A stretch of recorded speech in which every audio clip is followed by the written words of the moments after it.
Hello and welcome to today's video. Today I'm going to be showing you how to use the free Keepa Chrome extension to find the ideal price point for your current or future Amazon product. So let's go ahead and get into it. First thing that you're going to want to do is go to Google and type in Keepa Chrome extension. And Keepa is spelled K-E-E-P-A. So just go ahead and type that in and click on the first search result that appears. And by the way, Keepa is totally free, so it is a free app. You don't have to pay.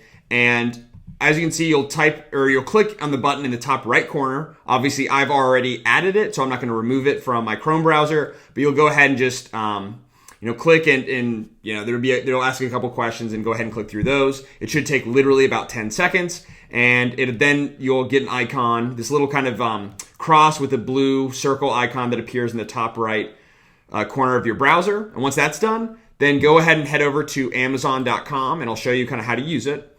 So go to Amazon.com and then type in your product keyword, right? So in this case, let's say silicone baking mat. That sounds good.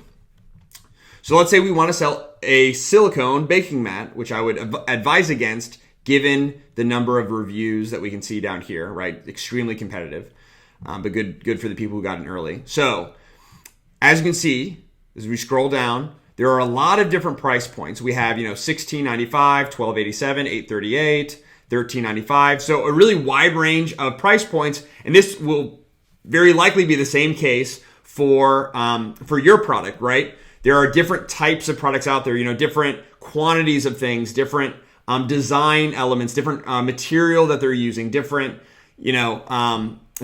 style, all these different kind of or these differentiating factors that will obviously influence the price point. So as you're thinking through and trying to decide on what price you should be charging for your product, it's going to take two things. So one, we're going to use Keepa, but then two, and the more important, is using your common sense. And I know that's a stupid response, but it's absolutely true. So first of all, you should be differentiating your product. Second, think about how your product is different. Is it different in terms of better? Are you going to come in and kind of get really kind of inexpensive materials and costs and things like that to where you can charge a lower price point and you can kind of be the lowest price competitor? Or are you going to be the best value to where, you have the most units for, and then in terms of per unit, you have the lowest cost? Or is it going to be premium? Are you going to have the best quality, best photos? In general, I would recommend being more premium when you're positioning your product. But you have to use common sense and think about how you're going to be different in this marketplace, right? If you just copy a product, like straight up, like design and the quantity and all that, and charge the same price point, or even go $1 below, you're going to fail because it's going to cause a price battle, and ultimately, one of you is going to fail, but you're probably both going to fail, right? So I would advise against that. Differentiate, be a better quality product than what already exists on the market.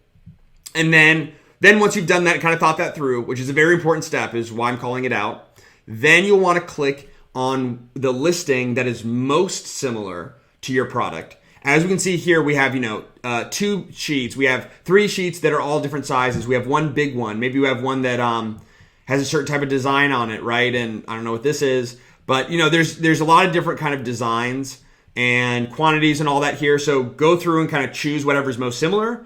In this case, let's say that this one on the left, this Rissotti silicone baking mat is most similar to what we want to create. Let's say, we want to do something with 4 and they have 4, or maybe we're having an add-on, so that's why it's most similar, something like that. Whatever makes it most similar. Okay, I think I beat that horse. So once you're on the page, go below the bullet points and images, all right? So scroll down right below the bullet point and images. Your Keepa graph is going to automatically appear, which is really great. So it's going to automatically kind of magically show up. And at first glance, it probably looks super complicated and you're like, what the heck? How do I read this? I know I did the first time I saw this. So first thing you want to do, make sure that you only have new and sales rank selected. Those are the only two that you need to worry about. All that other stuff like used, list price, new third party FBM, all that kind of stuff, for these purposes, is not relevant. It's just obnoxious. So get rid of it. Make sure you only have new and sales price listed, and then I like to keep it. I like to play between 3 months and then all, and we're actually going to look at two different versions here. So, what does this graph mean? Right? There's the green line and the purple line. Okay, purple shows you the price point that the seller is selling their product for. Right? This is what the product is being sold for over time. Right? We see September 1st, they were charging $18.75. On October 1st, $18.75. November 1st, $18.75. So, as we can see, is the price point that they charge over time. Okay, so, and this is really good information because you can see, are they constantly changing? Is the price that we can see, for example, let's scroll up and we see, $18.75. And in this case, it's been $18.75 for several months, but it could very well have been like a few days ago, or it could be constantly changing. So Keepa is really useful to see that price point over time. And then another great feature, and these are kind of work hand in hand, is this green line, or this green, I don't know if I call that a line, but this green thing, right? The green indicates sales rank, and you got to think about this differently, okay? So sales rank is, how well a particular product is ranking on Amazon's BSR, or their Bestseller Rank system, right? Their algorithm. And this is it kind of shows how, obviously it shows how well a product's selling, and that influences other factors as well. But in general, this is just kind of how well a product is selling. And this is really great because you can see, and let's take a look at it now, okay? So bestseller rank. And then also I want to make this note. So when the seller rank goes down, that's a good thing, okay? Not up. In general, we look at graphs, and when something is up, it's good, right? If we're looking at the stock market is up, that's a good thing. If, in general, when we look up, that's a good thing. In this case, it's the opposite. We want the seller rank to be down, at least for us. Maybe not for our competition, but we wish the best for everybody. So what this shows us, right?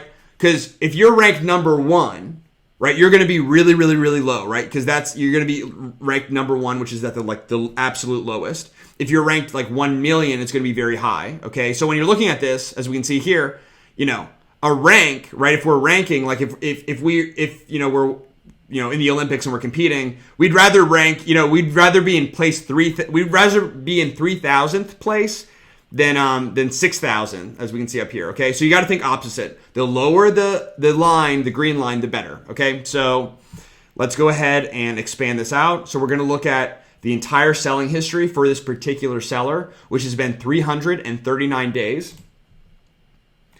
So there we go. And right, it kind of shifts our entire perspective a little bit. So this shows, here's when they started, right? On February 12th, on Monday, February 12th, this seller started selling at $10. Then they jacked it up to $49, which I'm not sure why. Then $29, then $19.49, then $20. So you can kind of follow along. I'm not going to go through all of it because I know that's annoying. You can follow along and see the kind of the selling history of any particular product or listing, and it's really, really useful. And here I'm going to show you something interesting. So they had their price point set at $19.75, and they seem to be doing well, right? As soon as they kind of hit that, their sales rank, is up is bad, so it's up. So a few things we can tell from this graph. We see that they had a price. Well, first of all, I don't know what they were doing with price point. It was all over the place. And by the way, stick with a price point and increase slowly. Anything with Amazon, and this is just in general in anything online marketing or SEO related, make changes gradually. Don't constantly be changing the price and then checking the graph and seeing if you change. Wait a few days. Anytime if there's a problem, wait a few days, see if the problem solves itself, and then call. Right? Or in general, that's what you want to do. So always be gradual in your changing of the price.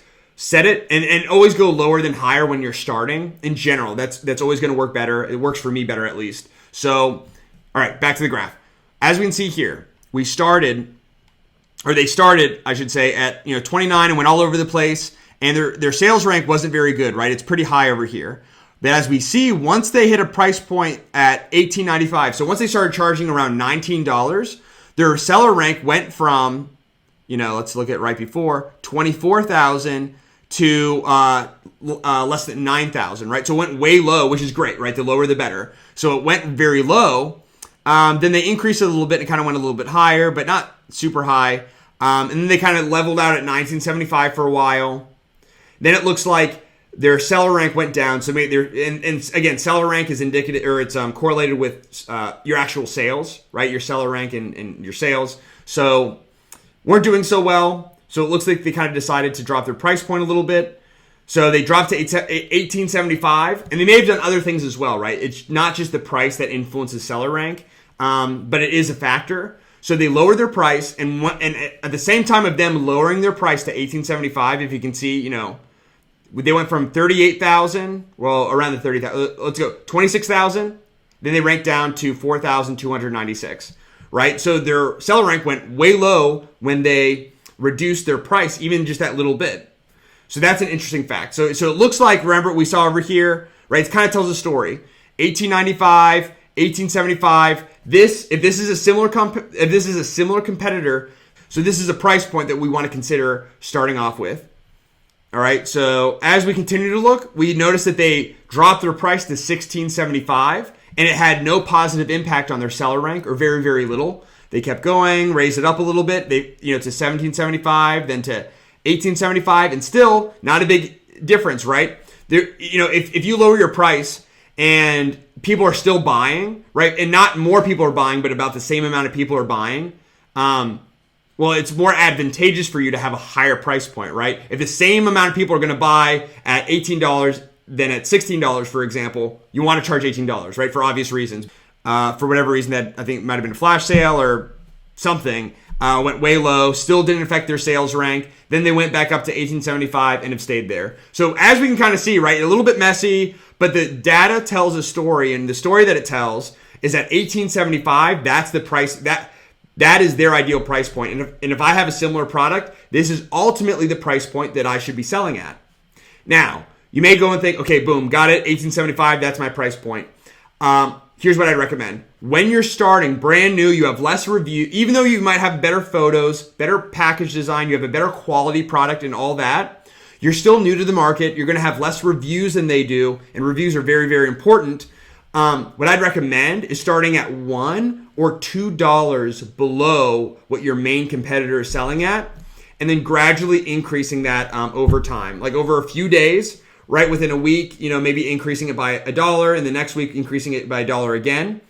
That's what I'd recommend. That's what I found the best results with. So use Keepa and kind of your common sense, and look at 1, 2, or 3 competitors that are similar to you, and kind of look at their story, right? Look at their story of their price, and use that to identify, what price point they kind of figured out was the best for them. And you'll see that it's very similar for your top competitors. And then that's ultimately probably where I want to be selling at. And again, if you have a better quality product, then you probably want to be selling above that, obviously, ultimately. But when you're starting, I would recommend going $1 or $2 below that price point, kind of in this case, that $18.75 price point, and then gradually over a week or 2 weeks, kind of working, or even longer, working your way up to that ideal price point. But it's really not too complicated. It's something that I know gets a lot of sellers stuck or causes inaction because they're just terrified, like, oh, what if it's the wrong price point? You can always change it, and don't be worried about the algorithm. It's fine. I wouldn't say Amazon's very forgiving, but in all honesty, it is not the end of the world at all. It's not even a huge negative thing if you get the wrong price point starting off. Amazon is very much of a learning process. I guess that's what I meant to say. It's all a learning process. You're not going to get everything right, but tools like Keepa and other tools will help put you in the right direction and get you to that general kind of like target zone, and then you can kind of refine and get better and improve from there. But this tool has really helped me, especially when I'm able to see the history, and I really hope that it helps you on your Amazon journey. If you have any questions, be sure to post them